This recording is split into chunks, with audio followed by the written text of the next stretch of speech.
We're going to do another kind of video today that people have been wanting me to do this for a long time. I used to work on guitars with Gene Moles, and we built Mosrite guitars. We worked on Buck Owens' guitars, all of them on Hee Haw, even the Buck Owens Ranch. Worked on Merle Haggard's guitars, Ricky Nelson's, Maeve Nutter, and so many others, Red Simpson, so many others that I can't remember all of them.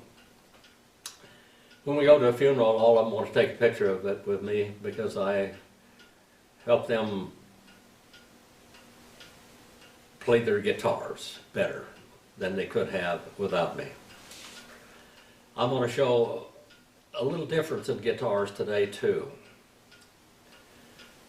I've got 3 guitars here, but all 3 of them are pretty good. They're classical guitars. When I worked on Buck Owens' guitars, most of them were Fenders, even his acoustic guitars. He had the Telecasters. All the people on the show there, we did the bass fiddles, we did the violins, we did everything on Hee Haw. The banjos, the silver and gold banjo, the Gibson banjos, we did them. We'd set them up before they ever played them. When you buy a guitar new, it's not really set up for you. I've got 3 guitars here I'm going to show to you. The first one here is my cousin's guitar. He actually built this guitar in Spain. He was in the army, and he was there in, let's see what it is. This guitar is Juan Estruch, Barcelona, Spain. Let's see if I can show that to you, maybe.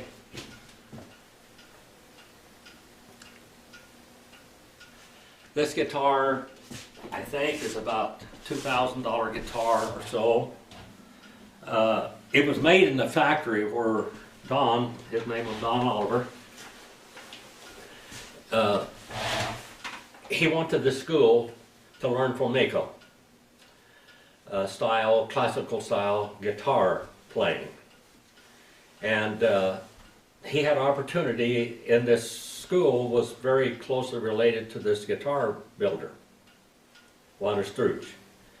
And so he could go in the factory there and he could build this guitar, use all their jigs and everything, and put the guitar together. This one doesn't have the beautiful finish that some of the others did. He finished it himself, I believe, if I remember. He told me this over 50 years ago, so this is a long time. Anyway, the guitar is a fairly decent guitar. It as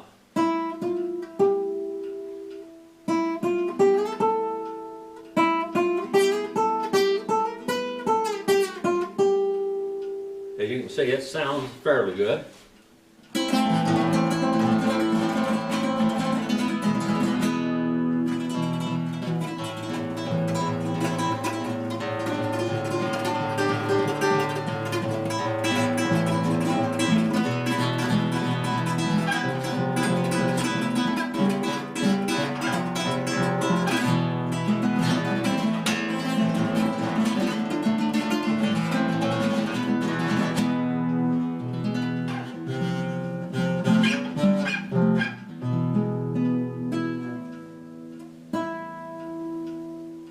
It rings pretty well.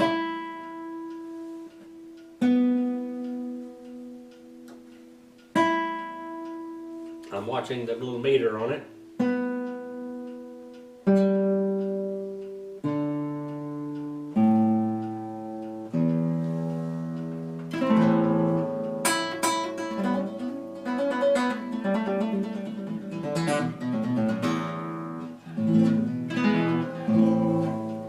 It's really in perfect scale.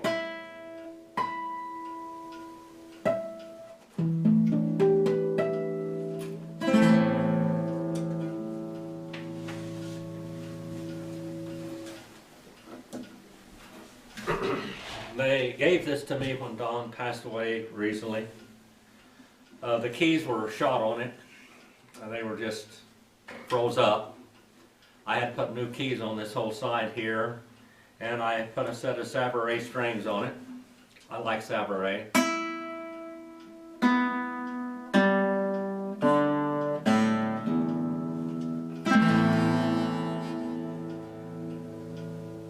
The binding isn't perfect on it. He didn't quite do as good a job on that as he could have, but this is the only guitar he ever built. But it plays very well. I'm going to show you, we're going to go up in grades in a few moments. You see on the internet, you see violins, and then you see a Stradivarius, and they'll show you the difference in them. Well, there's a lot of difference in guitars also. I'm going to hang this one up in the background now, and we're going to get another one here.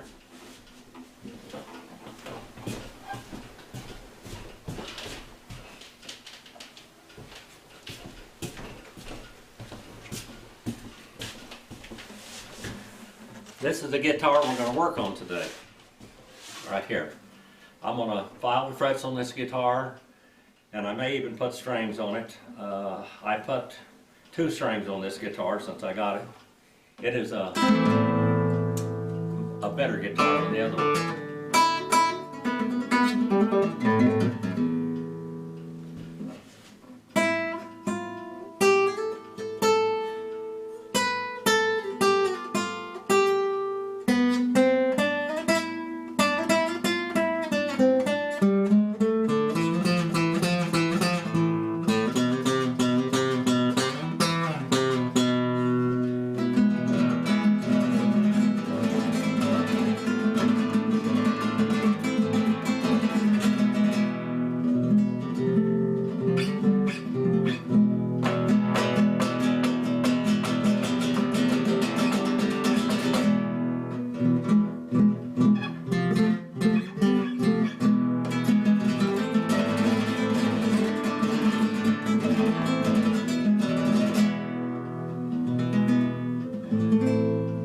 I filed the frets on this guitar once and put different strings on it.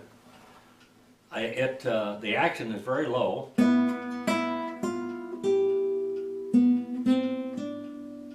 You can just barely put your fingers down on it.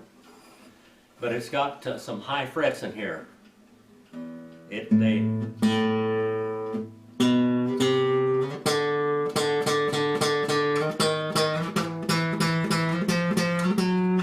Up down here.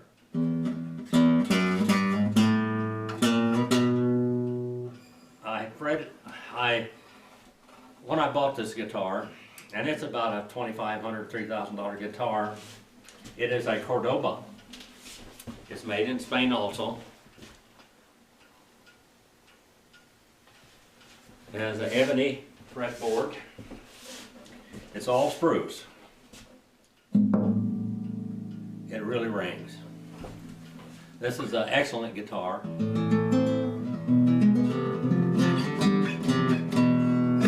You can hear the strings buzzing just a little bit.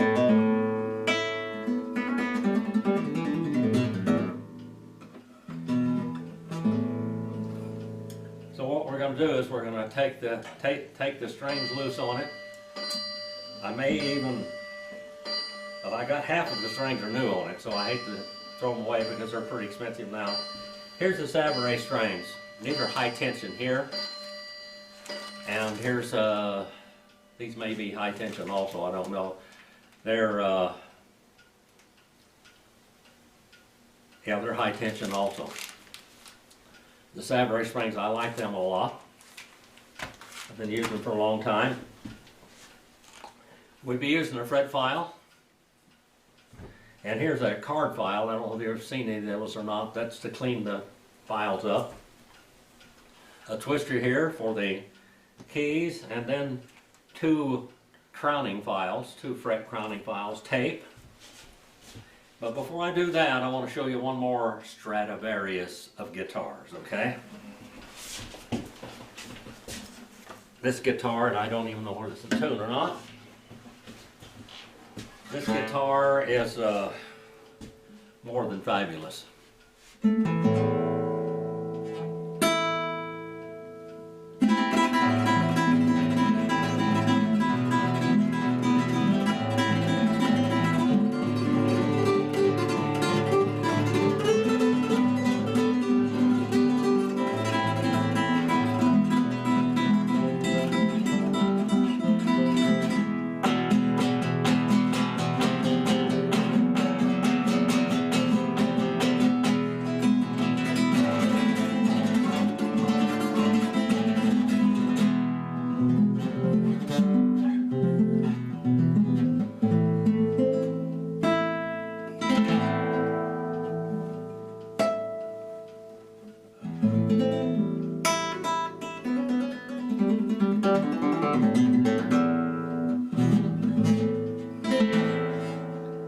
see, the sound of this guitar is so much greater than the others.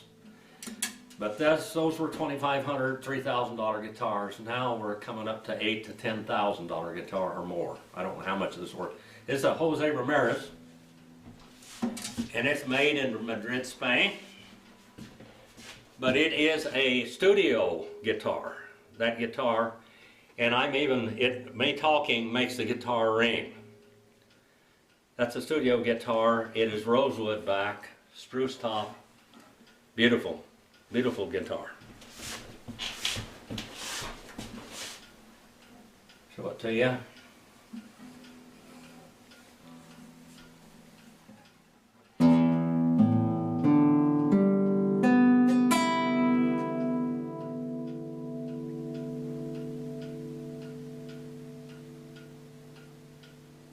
I hope the microphone is picking that up. Now let's get back up here and get to business. This guitar, I like it a lot. All of these guitars, even the Jose Ramirez, I filed the frets on that guitar, and I filed the edge of the frets off around here because it's rough when you're sliding your hands up and down. I want it to be smooth. And this one I did a little bit also. I'll take this tuner off, and then we're going to go start doing things here.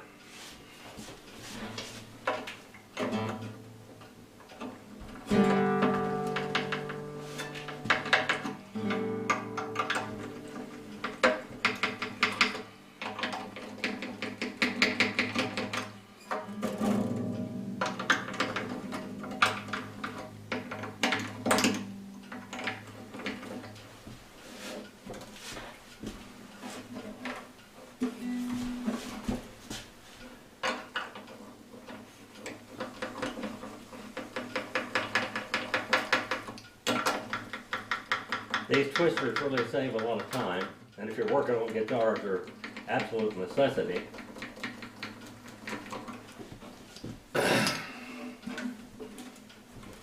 So now the guitar strings I can get them out of the way here. The fret nuts are going to come off.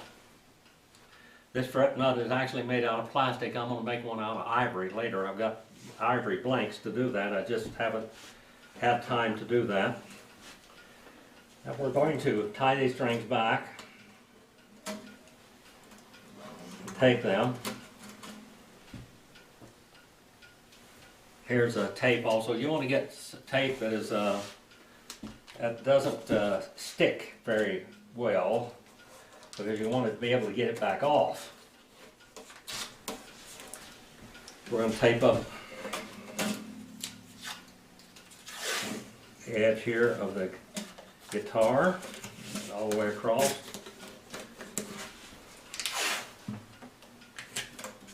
I've done this 1,000 times, but not in the last few years. I've done a few, but not like 10 and 15 a day like I did so many years ago.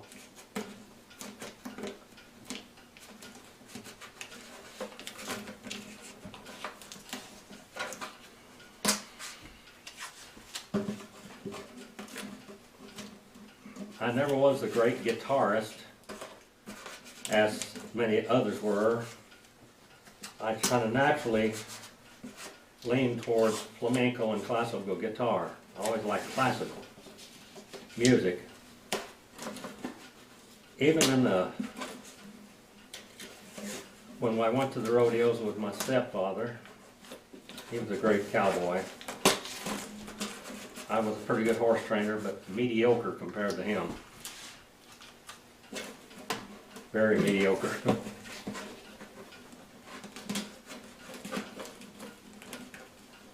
He's one of the greatest horsemen in the world. We trained these wild Mustangs, and he brought me up here to this country that I learned to love back then. I will take these strings and tie them back.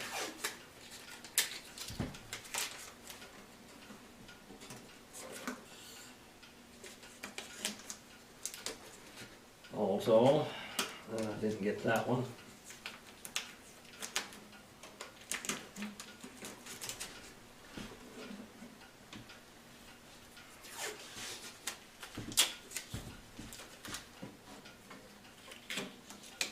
I usually cut the strings off of these and just replace them, but this guitar I put strings on it, 2 or 3 different strings, and I don't want to waste them because they're pretty expensive.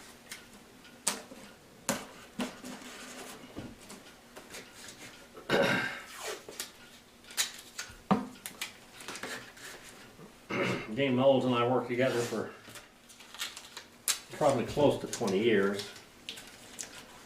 When I moved up here before in Fish Lake Valley, I had a guitar repair service here. Washburn would send guitars out, and they wouldn't be perfect, or they'd have a little damage. So I fixed all of them. Now, we're going to take this here, we got it on the table, and a lot of people, they mark these with a black marker, so you can see where they go. I can see that with just by watching it. This has got some wear on it. I use this guitar more than anyone else, I think.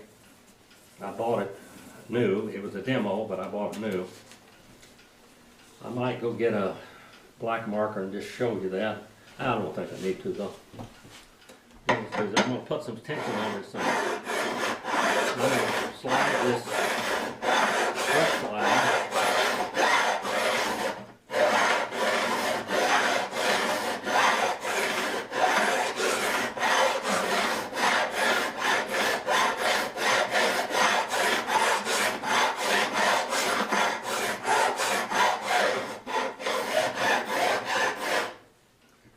See how it looks.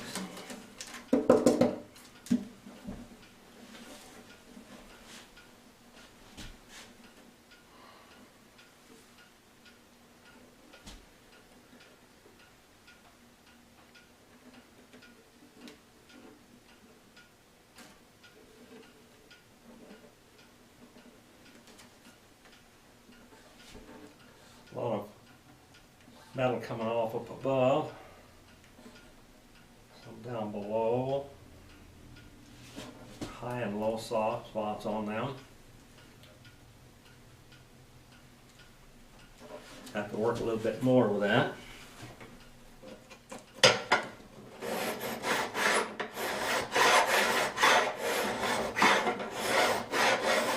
I made this fret slide close to 50 years ago. It's a Nicholson, what they call a bastard file.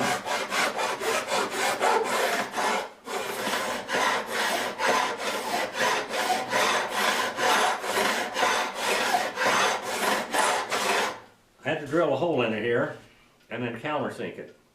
You can use it on both sides. I've filed 1,000 frets with this thing, I'm sure.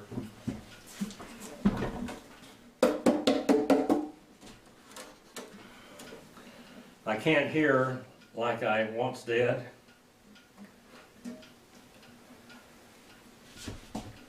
I had oxygen deprivation, and they said that I lost my hearing overnight. I know that. That caused that. So I've only got about 20% hearing left.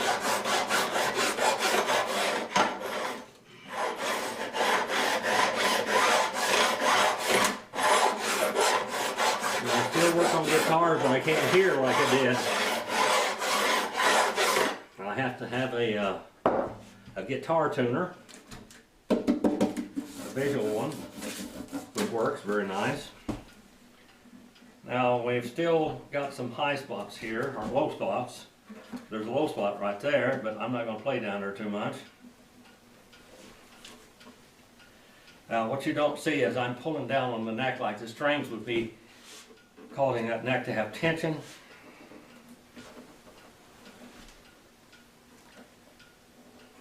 That looked like a pretty low fret right there. The fret was lower than the others. I don't want to take off too much.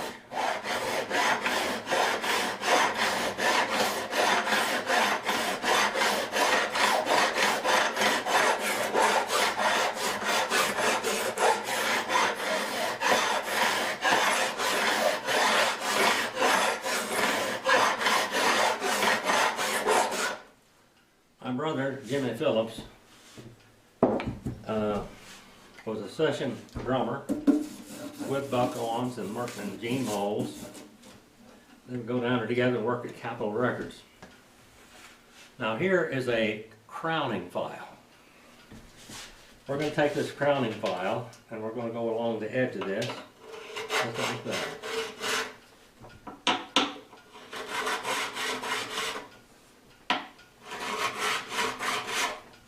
And that'll make the fret round again, instead of having a flat face on there.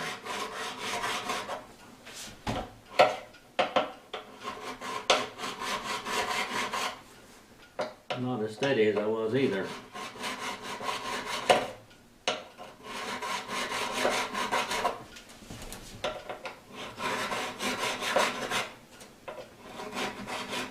That fret there was pretty high. I was calling it the buzz.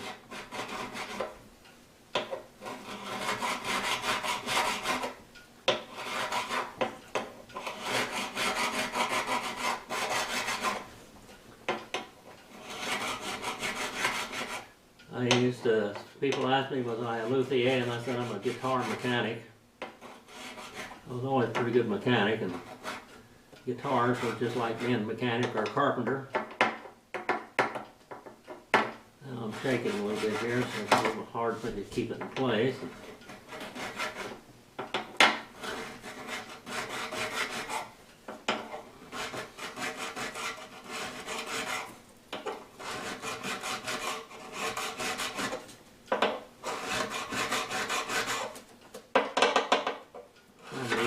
Than others.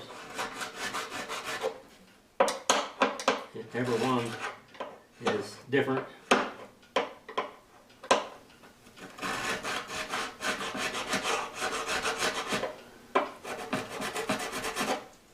And these little fellas don't need too much there.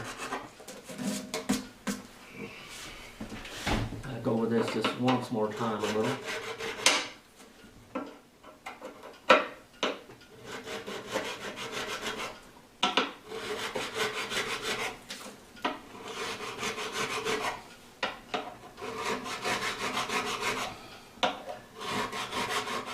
Gene and I built a lot of Mosrite guitars. After the factory closed, we bought out all of the stock, all the jigs, and you'll see me playing guitar for about 2 minutes on one of the videos on YouTube that I built back then. A little acoustic guitar.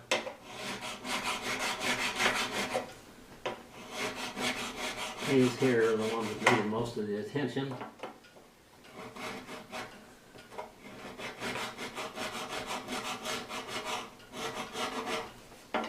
And you can see what you do here.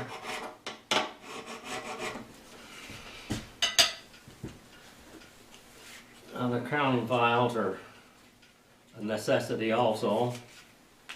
Like I said, I built this one. You have to countersink it on both sides. You have to put the head of the screw, and I took a knob and a bolt and put it underneath there.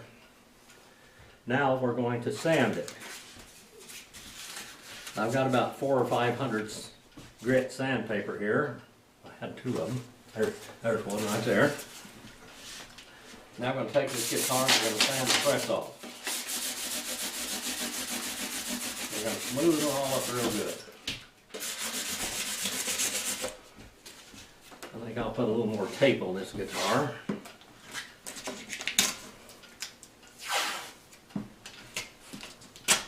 Tape's cheap.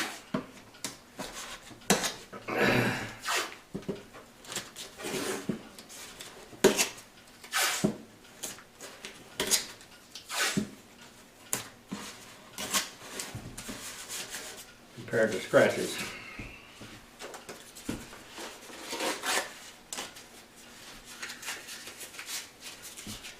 I'm going to sand this all the way down.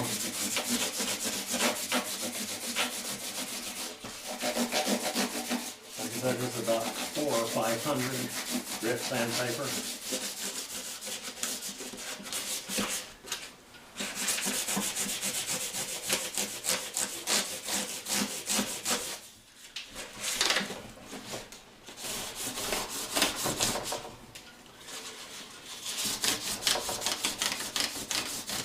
used to, when I was doing this a lot, I'd go into hot shops and I'd buy guitars that were damaged, that were good guitars, that were damaged, and I would put them back together. Some of them would have a head broke off of them or whatever. Put them back together again, the bodies, the neck would come off the bodies or whatever.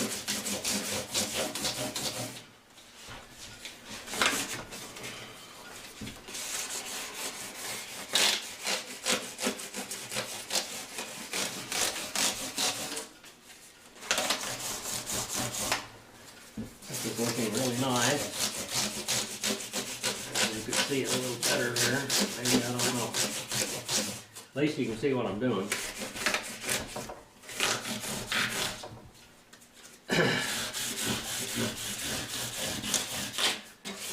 Merle Haggard used to use really Martin heavy strings on it. He used a Martin D45, but even they weren't strong enough to hold those Martin heavy strings. That they would bust the bridges, and I'd have to replace his bridges. And I should have brought one of his bridges out here. I still have some of them left over there, made out of real good ebony. So I kept them for other parts.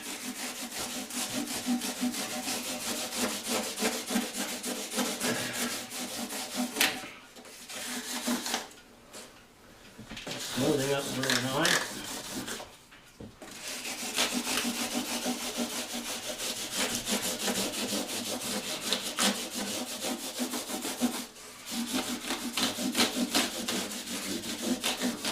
Thought I'd do one of these while there's still some of me left to do it. I can't hear anymore, it's pretty shaky. Let's see how I do on this one.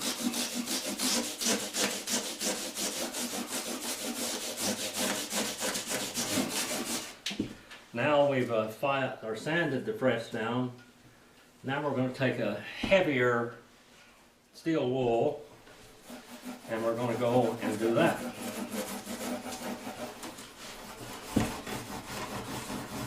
I'm going to clean it up, make it a little bit better.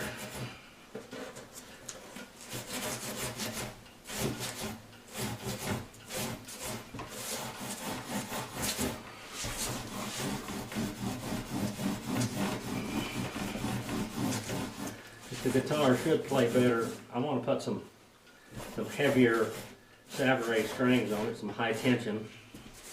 It'll bring out a little more bass to it. And it'll also, the strings will be a little tighter so they wouldn't rattle so much. Now that's the heavy. Now we're going to go into the very light, fine finish. With this, you won't see any of the scratch marks on the frets at all.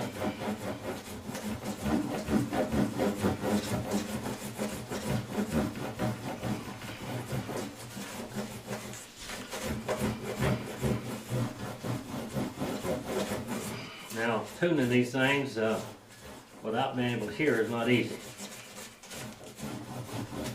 I have to depend on the visual meter.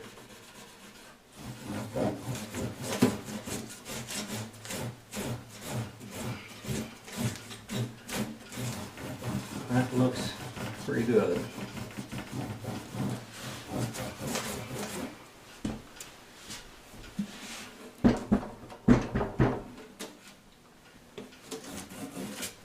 A lot of trash here. Gotta get off.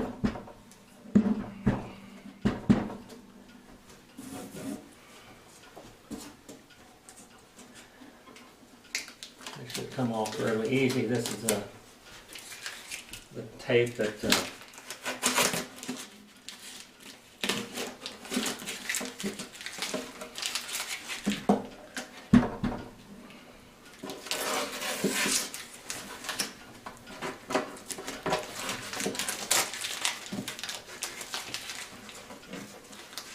I've used a lot of blue tape in my life, and masking tape, working on guitars.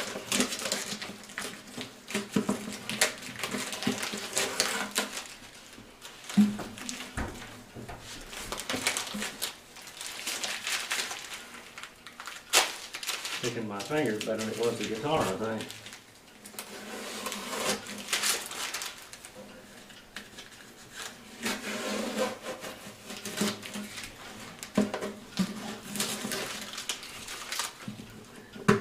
Well, I'm gonna have to stick on there by itself. And I'm gonna throw this out in the trash can here.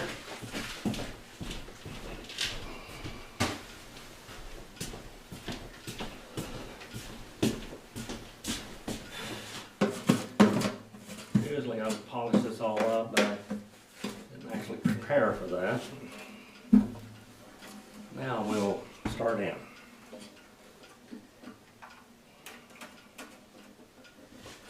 If they'll go back right.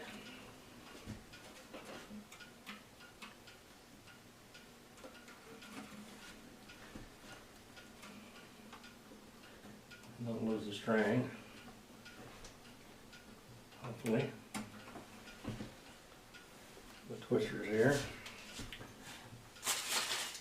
And let's put our fret nut back in there.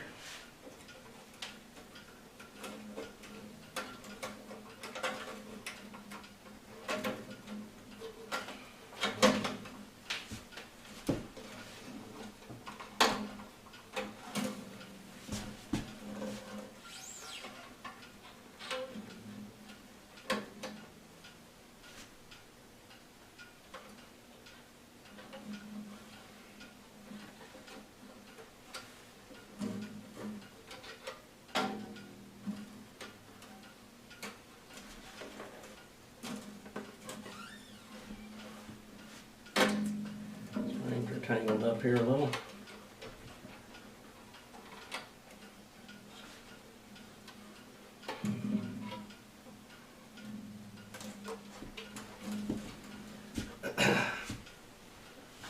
This one came loose a little bit more than I wanted it to. Let's see if it holds.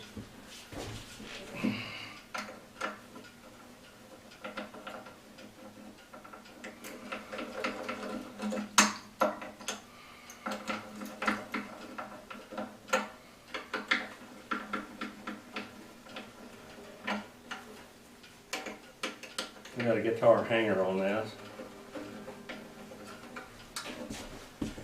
Hang on the wall. Get on this side.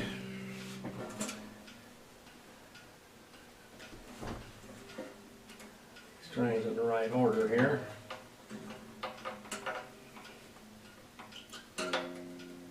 I would like to replace that fret nut later.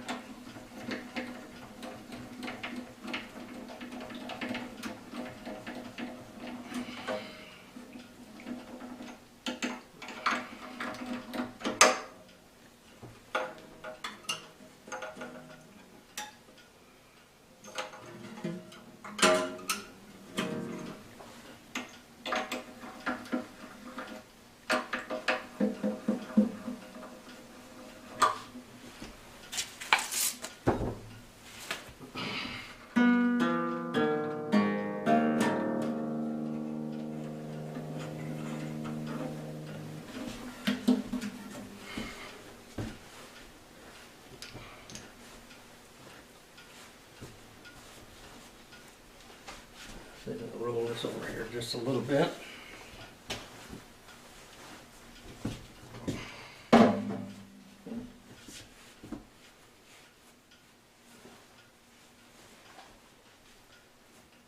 Get the tuner up here, see if I can make that go now. Since I can't hear well enough to do it.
away there.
When I was working with Gene Moles, I never heard anybody that could tune the guitar like he did.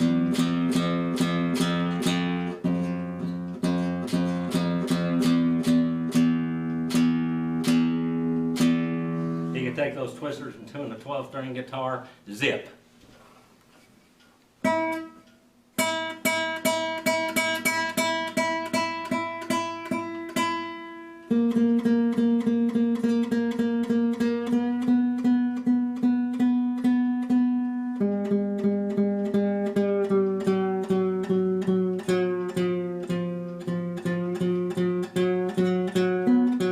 Can't hear that string at all.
can't hear, that's why it's taking me so long.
Pause that video right now. I gotta go get another instrument that will work better for me since I can't hear.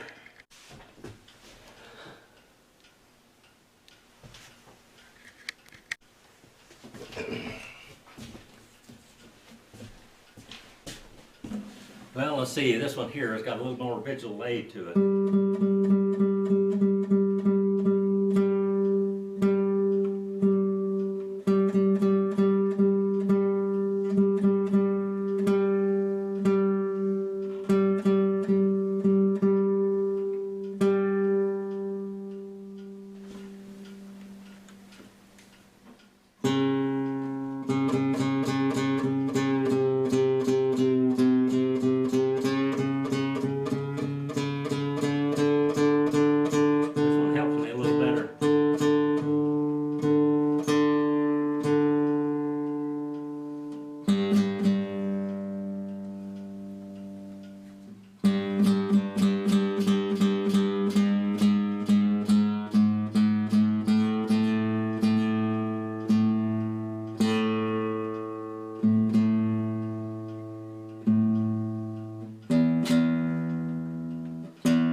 stretch.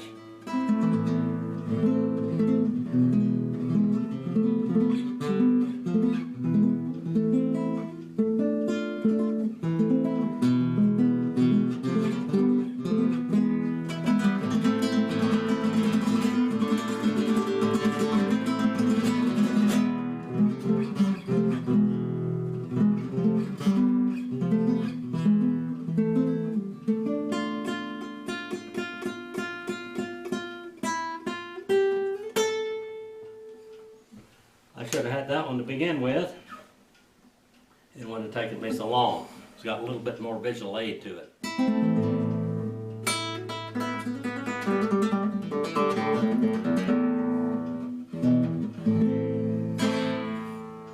These nylon strings will keep on stretching, but there you are. I hope that helped you a little bit. Maybe you can do this for yourself.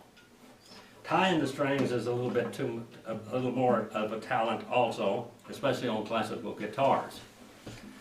We'll do that at another time.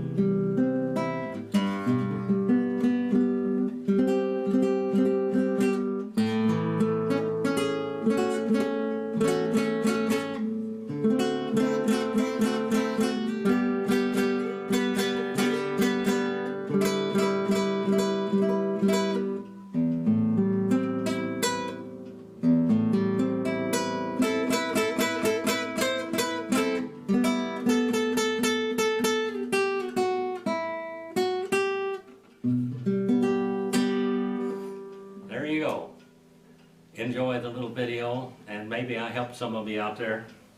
I did a lot of these, but I could hear the last time I did it.